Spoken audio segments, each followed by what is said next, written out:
03:17 a.m. The sky over Shiring province explodes. A brilliant flash pierces the night. Seconds later, the roar, not just of one missile, but a swarm. Thai F-16s scream over the border, dropping precision munitions onto what intel claims is a Cambodian rocket battery. The strike is surgical, devastating, but far from the last.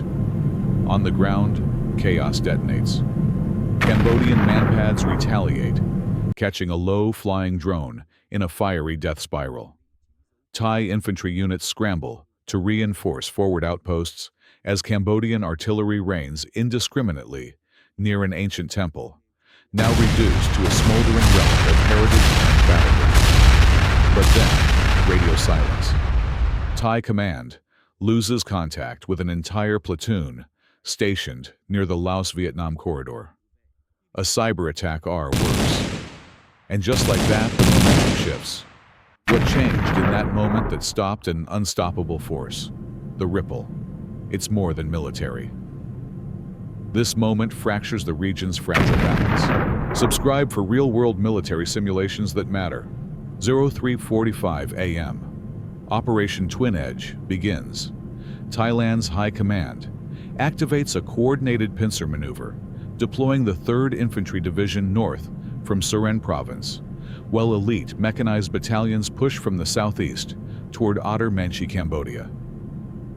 The objective: encircle and dismantle what Thai intelligence labels Zone Echo, a suspected artillery hub outfitted with Chinese-supplied PHL-03 MLRS. IR superiority is immediate.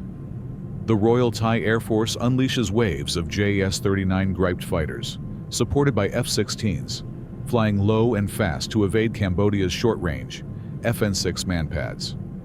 These grips aren't just fast, they're equipped with PS-05A radar, enabling them to detect and lock targets from over 120 kilometers away, giving Thailand full dominance of the skies. That's a tactical nightmare for Cambodia, whose lack of a combat-ready air force creates a fatal vulnerability. Meanwhile, on the ground, Thailand's mechanized column employs T-84 off-lot tanks and M113 APCs cutting through narrow jungle corridors, recently cleared by combat engineers. Surveillance drones, including the Israeli-made Hermes 450 relay real-time battlefield imagery, guiding artillery strikes with pinpoint accuracy. 04:12 a.m. Cambodian resistance hardens. Despite lacking air assets, Cambodian troops utilize terrain to their advantage. Dense forests and village networks near the temple complex allow rapid repositioning of mobile rocket launchers, many modified Soviet-era BM-21 Grad systems. And here's the wild card. Cambodia unveils a fleet of Chinese-made CH-4 UAVs, striking supply lines behind Thai front lines. One CH-4 drone reportedly takes out a Thai fuel convoy at Banta Phraya, slowing the advance by 3 hours. But Cambodia's use of heavy artillery in civilian zones begins to backfire. Global media picks up drone footage of a marketplace reduced to rubble, igniting regional condemnation and prompting Vietnam to call for an emergency ASEAN summit. Battle snapshot. 03:00 Thai initial airstrike begins. 03:45 ground maneuver initiated. 04:12 Cambodia deploys CH-4 drones. 04:30 Thailand regains momentum with Gripe-led airstrikes. Despite mounting Cambodian resistance, Thailand's combined arms strategy and grip on the sky continue to pressure Phnom Penh's front line. But something's brewing in the east near the Vietnamese border. 06:15 a.m. border flashpoint ignites east of the Mekong. While the world's eyes fixate on the temple front, a new axis of chaos emerges. A Thai recon patrol pushing along the Mekong-adjacent corridor is ambushed by unknown militia units armed with Russian-made Kornet anti-tank missiles. They're not regular Cambodian troops. Initial intelligence suggests rogue elements, possibly ex-Khmer Rouge loyalists or regional warlords mobilized through unofficial channels. But the striking precision and coordination of the ambush raise suspicions foreign advisors may be operating in the shadows. Thailand responds with brute efficiency. 2 T-90S main battle tanks, acquired from a regional stockpile roll, forward under UAV cover. The tanks equipped with Contact 5 reactive armor withstand the first wave of RPGs and flatten the hilltop ambush site with 125mm high explosive rounds. Overhead, grips lock onto heat signatures behind the Cambodian front lines. One missile strike cripples a radar truck, blinding local air defense coordination for 30 minutes. But Cambodia counters with electronic warfare. From a mobile jamming station near Kampong, Cambodia scrambles Thai drone feeds, causing target misidentification that results in a tragic friendly fire shelling of Thai forward scouts. A flood of condemnation follows. Thailand's Information Warfare Division races to control the narrative. On social media, pro-Cambodian accounts fueled by bot networks and regional sympathizers paint Thailand as the aggressor, violating sacred ground and civilian space. Civilian fallout. Refugee waves flood into Laos and southern Vietnam. Border trade routes collapse. The Ho Chi Minh corridor, vital for logistics, is closed indefinitely. ASEAN diplomatic channels are flooded with emergency alerts. Indonesia and Vietnam begin unarmed observation flights, while the Philippines offers naval radar support from the South China Sea. Weapon system. Spotlight. Thai griped air power continues to dominate, enabling rapid strikes and deep reconnaissance. Cambodia's Chinese weapons, notably UAVs and radar systems, prove tactically useful but strategically fragile, inerrable to Thai cyber interference and satellite jamming. This isn't just a Cambodia versus Thailand military brawl anymore. It's a Southeast Asia conflict simulation with real-world implications, sucking neutral states into an increasingly complex chessboard. And in one eerie intercept, Thai SIGINT picks up chatter in Mandarin. The question is, who else just entered the board? 07:43 a.m. Grippas vanish from radar. Across Thai command posts, panic spreads like wildfire. Thailand's pride, the JAS-39 griped fighters that ruled the skies just hours ago, go dark. No signals, no visual confirmation, no response to IFF identification, friend or foe. What the hell just happened? At 07:41, Cambodia launched an asymmetric counterstrike. Not with jets or tanks, but with a compact Chinese-built electronic warfare pod, codenamed Red Fog. Mounted on a modified truck and relayed through a commercial satellite spoofing system, it creates a localized GPS blackout across 3 provinces. Suddenly, Thailand's air dominance evaporates. Grips flying at low altitude near Kampong Spec lose positional awareness. One narrowly avoids mid-air collision. Another ejects early after onboard systems misfire from spoofed coordinates. Cambodia capitalizes fast. Mobile artillery units previously hidden in temple ruins and cave networks emerge.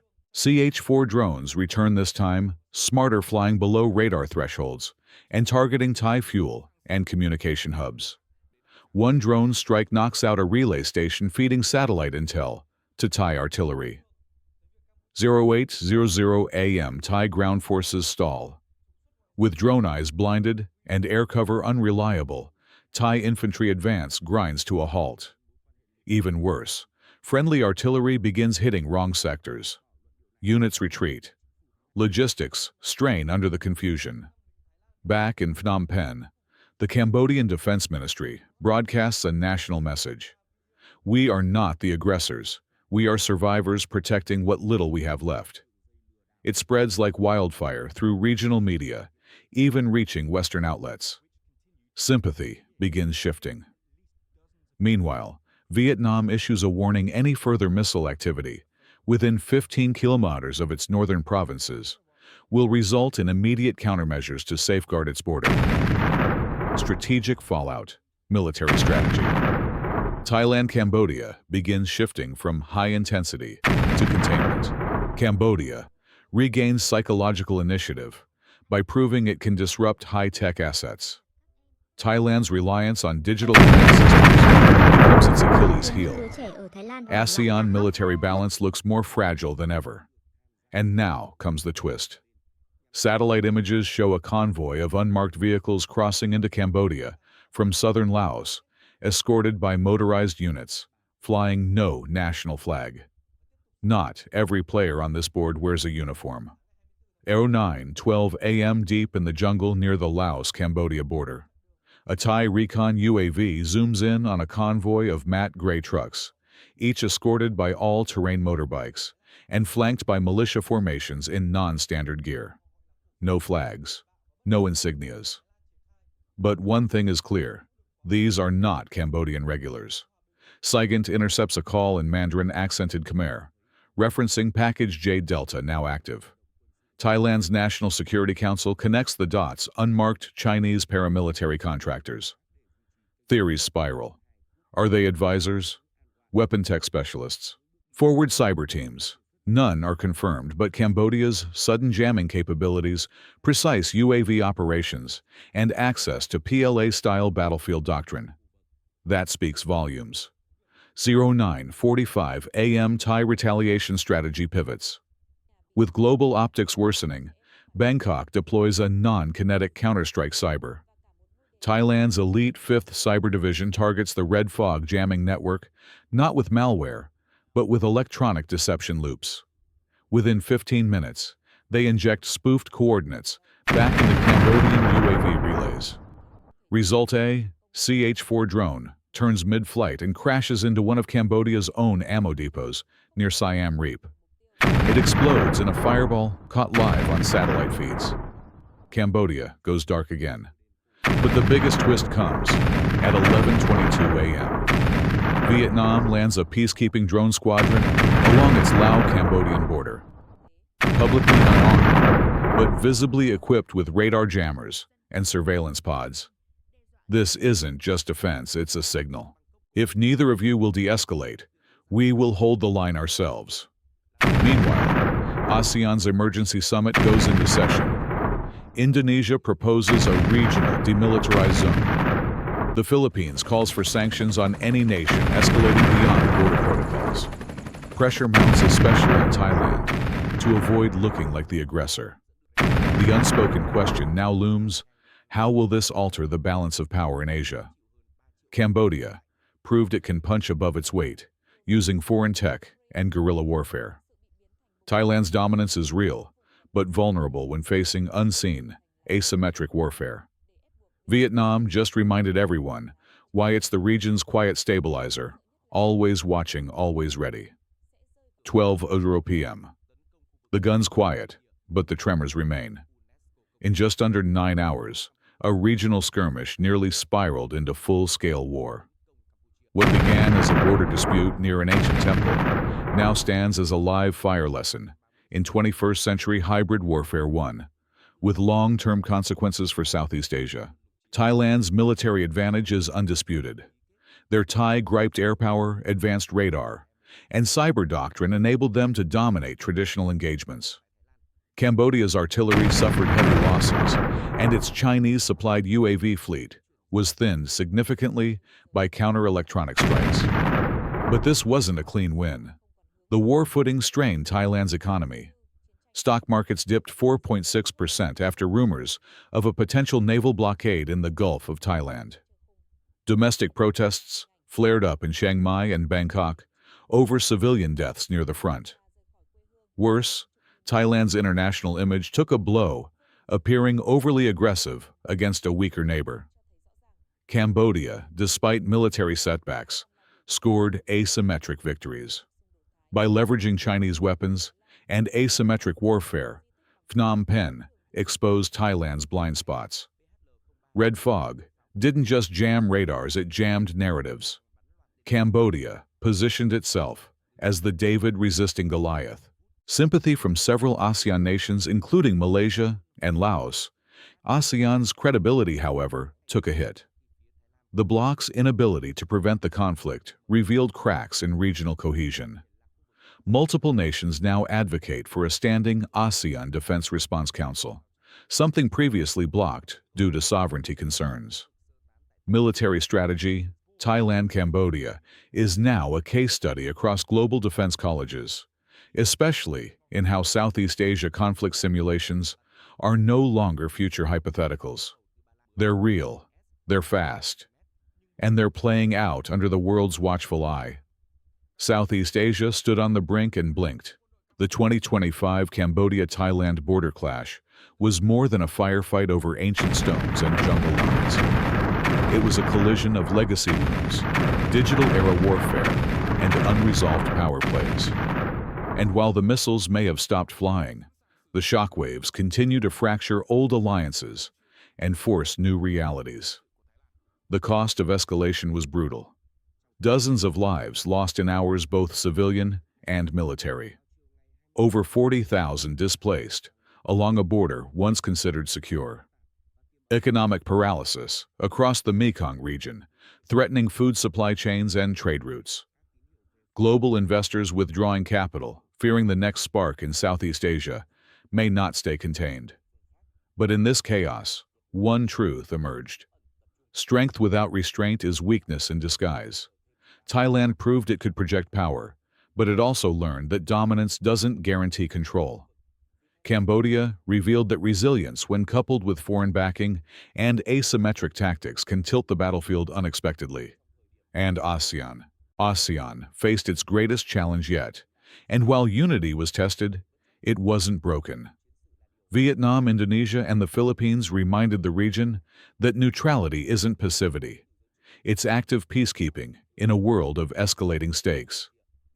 The future of Southeast Asia now hinges on a single decision: will we fortify for domination or prepare for peace? Because in this region, dense with history, pride, and potential, the next war won't wait for permission. It'll arrive masked as a misunderstanding. And by the time we name it, it'll be too late. In Southeast Asia, strength must always serve peace. Subscribe to stay alert, because understanding today may prevent tomorrow's war.